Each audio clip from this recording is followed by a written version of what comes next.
We now turn our attention to diversity, equity and inclusion, specifically lighting for people of colour, how to manage camera in glasses to work properly with all skin colours. Hi, Christian, and welcome to the ATC. This is the annual technical conference for SMPTE for 2021. We are so happy to have you here with our virtual conference, and you're here to talk about lighting people of color. Your career has expanded far into about, I think it's a little over 30 years now, and I am happy to say that I was there at the mid-range, I'm going to say, with you. And we had the opportunity to work together on some fun things. We did a lot of music videos, short films, and some television productions as well. I know that you also have some history with Broadway and with plays and things of that nature. So we want to before we dive totally in, we want to get to know you. So tell us a little bit about you and about your career so far. Well, thanks for having me. It's a pleasure to reconnect with you officially through Zoom and this group. I actually started in high school in Atlanta, which you may not have known. I finished high school at Northside School of the Arts, and it was literally a way to get out of class early. And I was like, sign me up. Where do I sign up? Because most people just want to enjoy their lives, and then we pick careers for a variety of reasons. So I got lucky and chose one that I wanted as an excuse to get out of class, and then I really love. But then I went to Howard undergraduate and NYU grad school for theater lighting. Was in New York doing theater lighting, dance companies and things like that. That work still very much informs my work now in terms of color, movement, emotion, and then I've spent 6 years in DC working and freelancing, as well as while I was in school overlapping. And then I was in New York. I spent 10 years with Spike Lee. My first job in the film business was with Spike Lee. Shout out to Spike. And that, of course, turned into one of those elements turned into Broadway, doing John Leguizamo. Spike has a love for Broadway and HBO, and they have a whole history of recording Broadway shows. I spent many of those years in the music video world in New York. In the 90s, the Black music culture was extremely influential and became influential worldwide. It didn't start in the 90s, but the music video portion really took off then. And that happened to be a place I happened to get lucky and live there and be visually sensitive to Black people. And that was very important. So a lot of artists knew that it mattered a little bit if you had people, behind the camera who appreciated Black aesthetic, culturally, physically. I moved to Atlanta. I was doing music videos and film in there. That's when we met. I worked in the Olympics in Atlanta, which was great. I've done the White House with BET. I fell into them while in Atlanta doing multi-camera events primarily. We did a thing at the White House with Bill Clinton. That was a great accomplishment, live from the Roosevelt Room. I have spent most of the 2000s in LA. I moved out here in 2004 and started getting back into the sort of single camera drama film world. So now I primarily am in this phase of my, if you include high school, 40 years. This phase I'm doing mostly studio films and episodics, feature films and episodics. I've done Selma. Ava DuVernay has been a collaborator for almost 10 years now. There's a host of things along the way. I will also add in this conversation, many of the opportunities are back to that being visually sensitive to Black aesthetic. Some of these people, Ava DuVernay, Spike Lee, these people, Hype Williams one, these people who are home run hitters in their lane are interested in having people behind the camera who, can carry that aesthetic sort of innately. And so, Mhm. and to be more clear regarding this group and this talk, it isn't that you have to be Black, you have to be sensitive to whatever that aesthetic is, both Right, right, right. and culturally. Yeah. Yeah, it's really interesting when you start talking about the 90s and how hip hop and Black music just in general really took over the space on both the pop, the R&B, all the charts. It was everywhere. It was international, and those looks made their way into a certain genre of film as well. Sure. And so you start to look at like you talk about Ava, and you talk about Spike, and Charles Dickerson and all these people who were doing some really cool stuff back then. They had certain looks, and part of what you were doing was you were helping them to sort of achieve those looks. Can you talk about some of the procedures and the processes behind what you were doing? If it was as thought out, it would be easier. But yes, one thing that is very definite is that I operated emotionally. My background as a young child, my mother had me very involved in sort of getting out and going and seeing and doing. She was very interested in going to the museum and going to see shows and traveling. So I grew up in the Caribbean, which is a primarily Black community in St. Thomas, Virgin Islands. And all of those things mean that you get out and you basically fill your eyeballs up with a variety of events and ways and cultures. And so when I started working in the film business and adding theater to that background, right, I thought that things should be interesting and enjoyable and exciting. That's just basically my perspective in life at the moment. So I would work on a set and I would look at something that was quote unquote properly exposed and be like, well, that's boring, Yeah. And then in that same vein, I would look at something and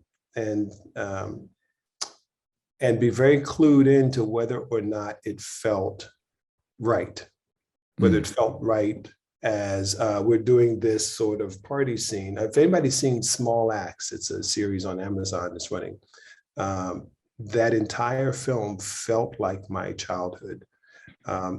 That experience could be relayed to the audience through film because the person behind the camera, the DP, in some places the gaffer, whoever the team behind the camera has lived that experience. So I could walk up to a thing and say, oh, this can be improved either by excitement, because I, as a young person, had seen a lot in terms of travel and events and had a variety of theatrical experiences in my head that we all created from nothing. Or walk up to something and affect it because culturally I was more tuned in than the predominantly white DP camera lighting team in terms of specifically Black people in front of the camera. And those advantages in that lane, were very valuable. One of the things that I do think is important is to reemphasize, it isn't about necessarily being Black. It is about valuing and the aesthetic and valuing that person is equally as full, complete. One of the things that was happening lighting wise was cameras were still not as sensitive as they are today, primarily film, right? Right. And so exposure was based on the dominant white society in terms of what was considered correct. And somewhere in here we bleed into engineering, right? And IRE and all of this, right? Yeah. Right? F-stops and what it should be. Well, anybody in their right mind would know that if you hold up a Black card and a white card, you're going to get different amounts of light coming back to the audience's eyes. And I did not have the emotional burden of needing the Black card to be as bright. And that was the goal as a society for many years, because there were predominantly white camera people and engineers. Right. And so there's a sort of checklist you could check off. It's 60 IRE or whatever it is. And that kind of works in a sort of technical sense to expose or transmit a signal, but it doesn't work in reality, because the card, no matter whether it's blue, black, red, it's darker than the white card or the light gray card or the 18% gray card, and should not put as much light back into your eyes. So now, I do a lot of speaking and some teaching and training stuff. And one of my main things first is that we check our gut and try to find out, are we looking to expose the subject based on our emotional understanding of the world? When the idea of, we got to put some more light on the dark person, maybe, but that dark person should not be as bright. That dark person, and even if we accept that as light levels go coming back into the lens or into your eyeball, that in this conversation, the white person or the very light-skinned person puts more light back. The dark-skinned person does not. But there's still, even in this space, a discussion of how much is appropriate. So if you can ride the thing at 60 IRE on a Black person, great. But depending on how dark that person is, that's too bright for what their reality is. So when you look around the room, you say, that person's dark. We got to put more light on that person. Maybe that person is right where they're supposed to be. Right. And we as a society, some of us are trained to think that that amount of light level is too low, because emotionally we are responding with that person is dark. And because of world history and because of the economics of the industry, equipment is expensive in our world, right? Yeah, right. The amount of Black people behind the camera are very few. I did a show, music singer, Black gospel singer, choir, had a thing set up and running. As a stand-in video engineer, he comes in and shades for the one white choir member on the third row, literally on the third row of the choir. Wow. Not the gentleman whose name is headlining the show. Right.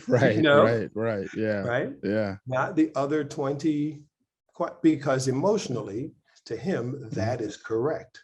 And the others are incorrect. So those all become factors when we discuss light levels and exposure and technique.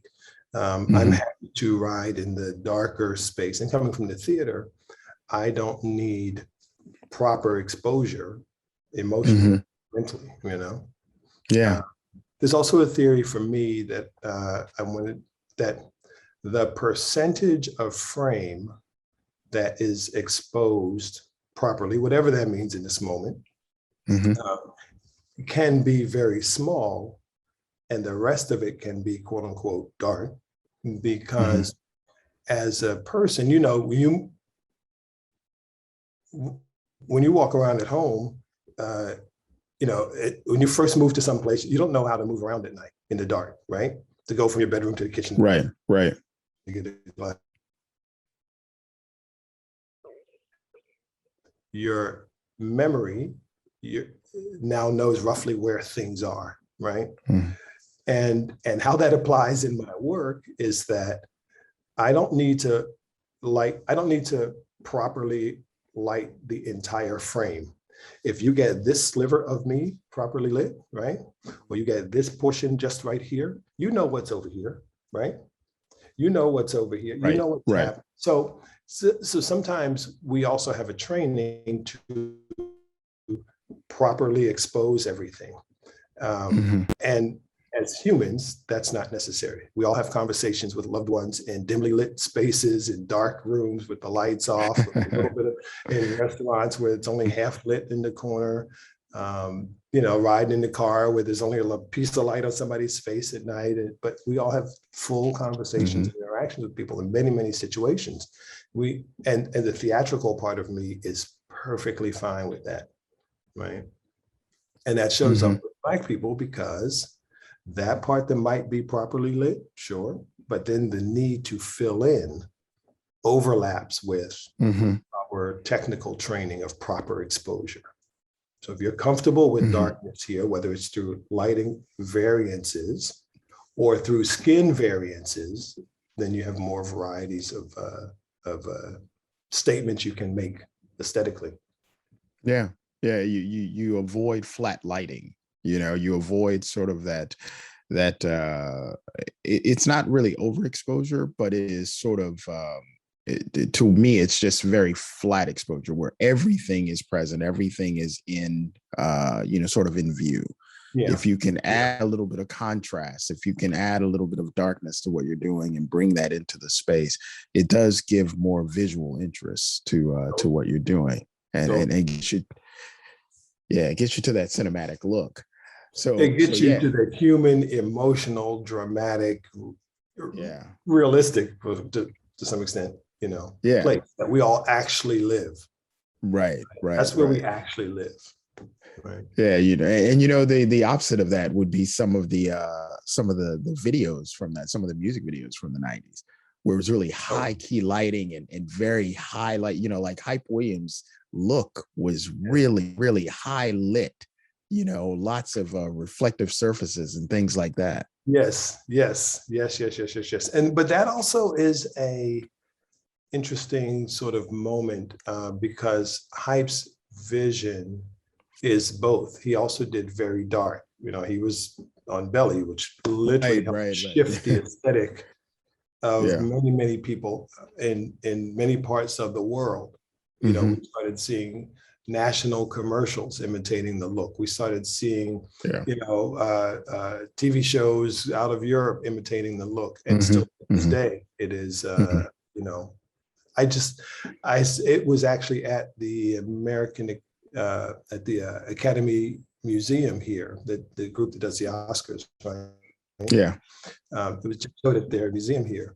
And it was the same night, this new show, Colin Kaepernick, they did with Ava DuVernay, was having a premiere upstairs in the same building. So I was happy that night having a double hitter at the Academy Museum. Yeah, that's awesome. That is so cool.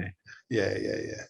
But the brightness that Hype was doing was also a statement about the grandness of Black people. Kehinde Wiley, the painter, does it in his format, where he takes what has traditionally been a sort of European grandeur to the backgrounds, the textures, the posing, and applies them to Black people that are quote, ordinary in society. And it's a similar thing. You're now freeing yourself mentally, to expose and reveal and portray these people differently than how they have typically been portrayed in society. Yeah. I mean, it's wonderful. One of the things that you and I were discussing over email was, and this I think should be a fun question. When you look back at some of the historical films, and you can choose whichever one you want to. When you look back at some of them and you look at people of color, how we were portrayed or how we were lit, what's like the first thing that comes to your mind? Like you're looking at something, you say, oh, I would have done this, or I would have done that in order to change the look. And tell us, which film would you be thinking about it, and what would you have done? I thought about that, and there are so many. Yeah. Because, they were literally fighting technology and economics, and the two together are powerful. When I look at one of the old films I love, Claudine, right? James Earl Jones. Yeah, Diane Carroll. Carroll. I love that film, but aesthetically, there's nothing going on. That same environment that she's photographed in, you could apply to Spike Lee's He Got Game. Malik Said was a DP. Okay. I did like a few weeks on it, but I didn't really play a long-term part in that film. It's the exact same environment, very working class Black people economically. The aesthetics are fully realized in He Got Game. When you look at Killer of Sheep, right? Charles Burnett, wonderful film. But they are struggling to have proper exposure across many of those environments. And some of it, they're literally pointing a light in that direction of those people are, because this is the amount of resources. You got to get to a certain exposure. Some of the more common mainstream films, I will say West Side Story, one of my favorite musicals from the 50s. I wouldn't change anything about that. No, that was beautifully done. Beautifully done. I agree. Beautifully. A sense of color in that film is important. That was one of the films that took the sort of musical theater version of color palettes that are controlled, managed across costumes, lighting, locations, and that is an example of fantastic work, regardless of technology. Yeah. I also, it was beautiful. I also am a fan of musicals, and would do that sort of thing way more often across more dramas and comedies and episodics and things like that. If I was doing, if I had the choice right now to redo something, I would, you know what I love? This is Little Big Man, which is Dustin Hoffman. I love that film as a kid. I still love it, but aesthetically, there's nothing particular going on, and I would love to rearrange that so that you really feel the connection between the Indian community and the environment that was theirs, and the fact that this gentleman is now out of place. I would love to redo that. That would be fun. That would be a fun one. So we're gonna fast forward to some of the things that you're involved in now. Sylvie's Love. I gotta ask about that one. I loved Sylvie's Love. I love the look. I love the way that they were able to present that. I know you put a lot of tools in the hands of the person who had to be the colorist for that movie.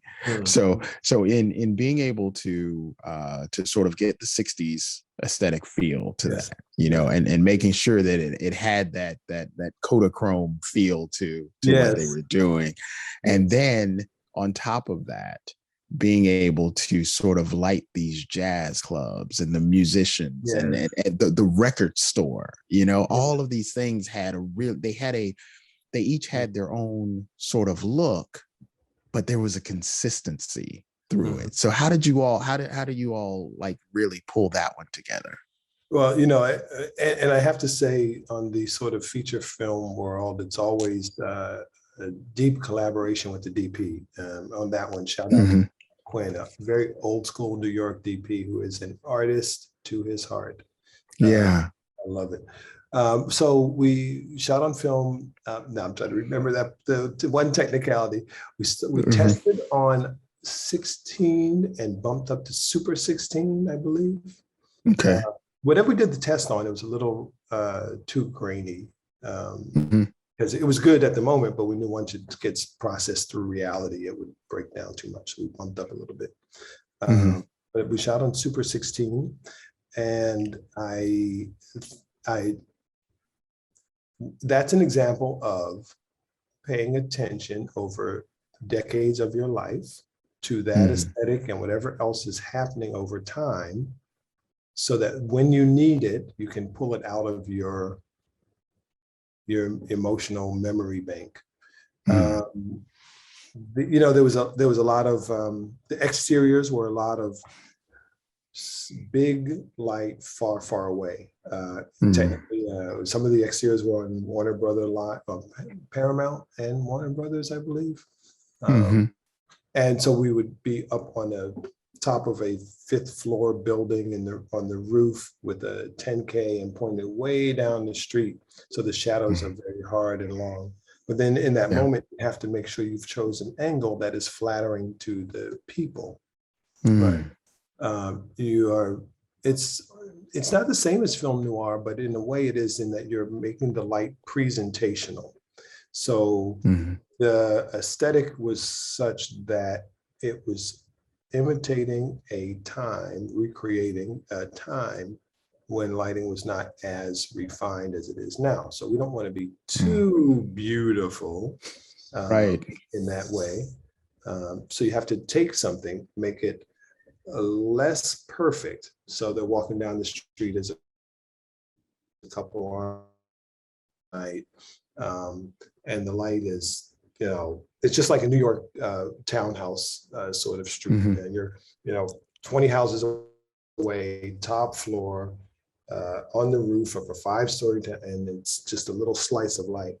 But in that moment, you have to make sure you've chosen an angle that is offset enough, that it has some shape to it, that doesn't ride down the walls behind you on the houses there. There was a lot of, in the home, there's a lot of practicals. And so you work with art department and lampshades, so that when the lamp is in the shot and actually creating the initial exposure, that the lampshade is like a piece of gel and a piece of diffusion at the same time. And so up with lamps doing some of the visual work that you can see, and then we just support it off camera. There's a lot of tungsten light in that film, because period wise, tungsten was the thing.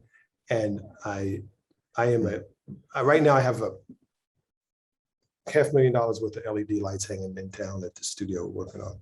But at the same time, tungsten, any of the engineers in the room will know, has a very different spectrum.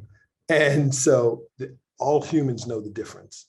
I don't care what your aesthetic is, the difference between a full spectrum tungsten light or a flame or an LED light or fluorescent. We are all, everybody who can visually see, everybody who can see is an expert in that way, emotionally, that is right. Tungsten is almost 100% wherever that seemed to be the environment. And then the jazz club, to a lot of clubs when I was young. So, and then the color thing, of course, in terms of theater and feeling very comfortable falling right into color. Color is my greatest weapon, if you ask me. And particularly when we talk about priorities, if you have one priority, for me, it's color, right? And then contrast, exposure, and all of that. And on Sylvie's Love, you have to work with tungsten as the base, as the starting point for everything, where people are turning lights on. Because the audience will they may not register it intellectually. Right. Yeah. I can tell you that movie, for me, one, I love the story. And I thought, the story is just beautiful. But the other part about it is that every time I looked at any frame of the film, it just reminded me of like family photos. Totally.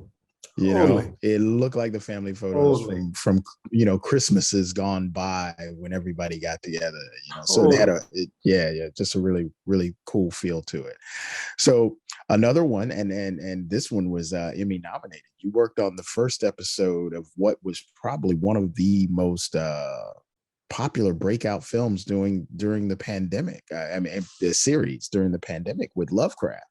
And that one ran the gamut. I mean, that series, it had sci-fi, it had drama, it had comedy. I mean, there was everything in there, and a lot of the story was pushed forward by the visuals. So tell me a little bit about that first episode, because it came out of the gate strong. Yeah, we spent 2.5 months on that 1 hour episode, and a totally new form of television, writing, directing, presentation, completely different than we ever seen before. And the series continued to live up to that. Yeah, so I worked on that first episode. And fortunately, that's the one that you suggested. It was Emmy nominated for cinematography. And as I was, not me personally, but, as a large part of that execution. Tat Radcliffe, DP, and I worked on that. So again, that is a aesthetic that starts with Black people at the center. And what that means to someone in the audience who might say, well, it's lighting and it's environments and it's the same. Sure, but on paper, that's true. But in reality, the light level, I don't know how to do this. The light levels, the fill levels, the contrast levels are based on the people in front of you, right? If you walk into a room that's all white in terms of furniture, decor, etc., your light choices would be shifted by that reality. Right. And in this, with Black leads, it affects which fixtures I might choose. Do I choose a larger source or a smaller source? I would choose a larger source because the light levels in the, whatever the key lights are, whatever the fill lights are, whatever the background lights are, have to take into account that we want your eye to rest in a certain with a certain amount of light. Your eye opens and closes, right? Right, right. If your natural place, this is all made up. I gotta record this. I'm going to record it. I gotta write this down. It's the art of it.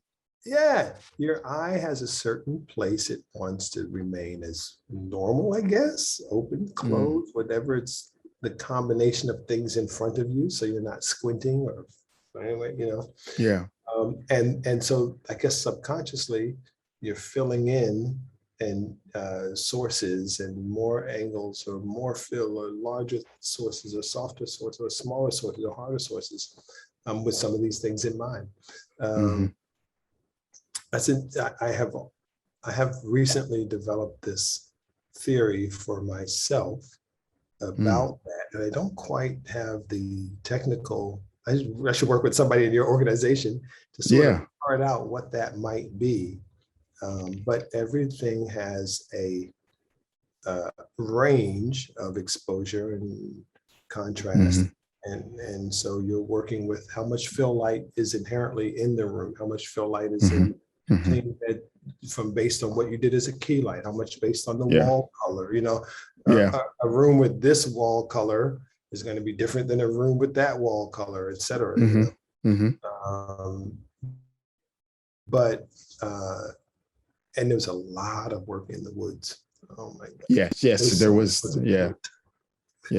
So light, truly lighting nature is that's a whole nother thing, because if you're not on a virtual production stage, you have a lot less control over the natural light that is there, and you have limited time to actually pull off some of these things. I'm going to challenge you on that virtual production stage conversation.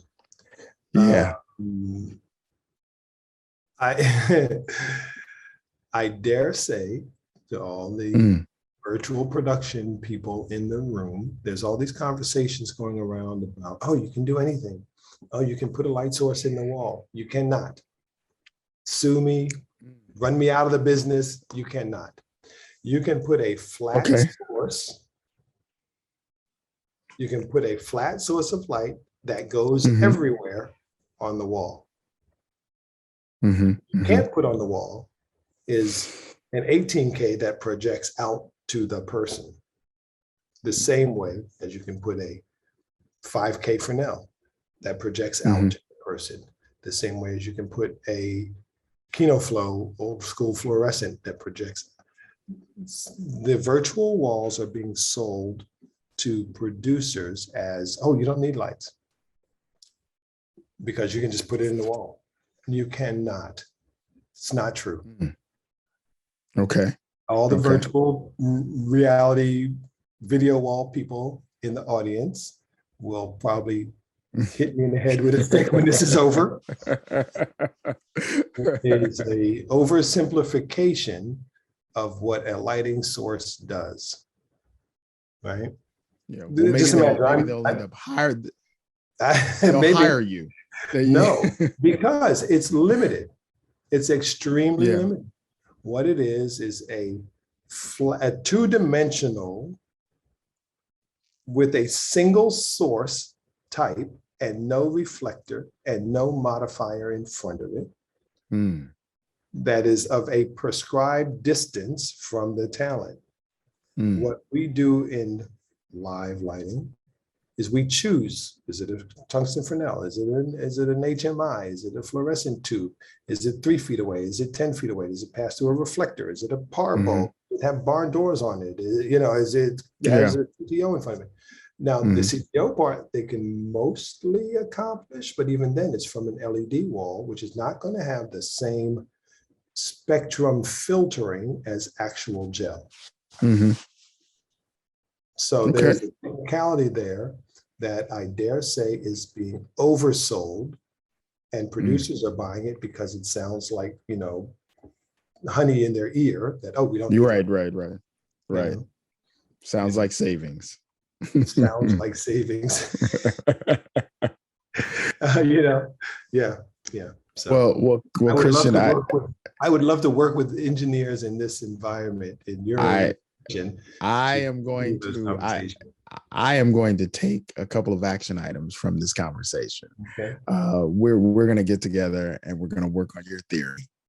And we're going to get you together with some of the folks that are working in virtual production, because I think that would be a really good conversation for us to have.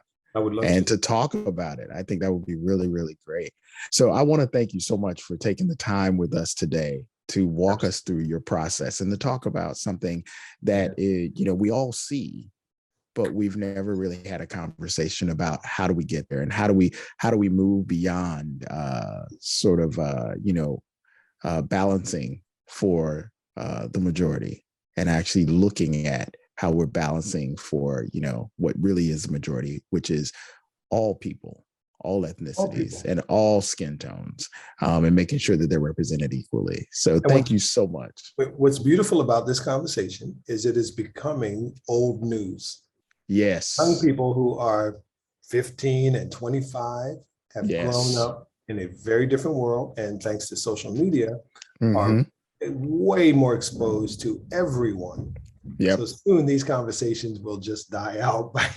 Then that is the hope. That is the hope. And you know what? We also have to give credit to the camera manufacturers, whether it is in your whether it's in your iPhone, your Android, or whatever you're using, or whether it is in your DSLR, whatever you're using, the sensors are now actually being created and being engineered to actually make sure that they reflect tone and color in better ways. So it's all growing and moving in the right direction. And to be honest, a lot of the people that are in the audience who will be listening to this talk, they're the ones who are actually helping to make it happen. That's right. Right. So the folks here at the Society of Motion Picture and Television Engineers, we thank you. And Christian, we thank you for your time. Thanks so much. Thanks for having me. Thank you.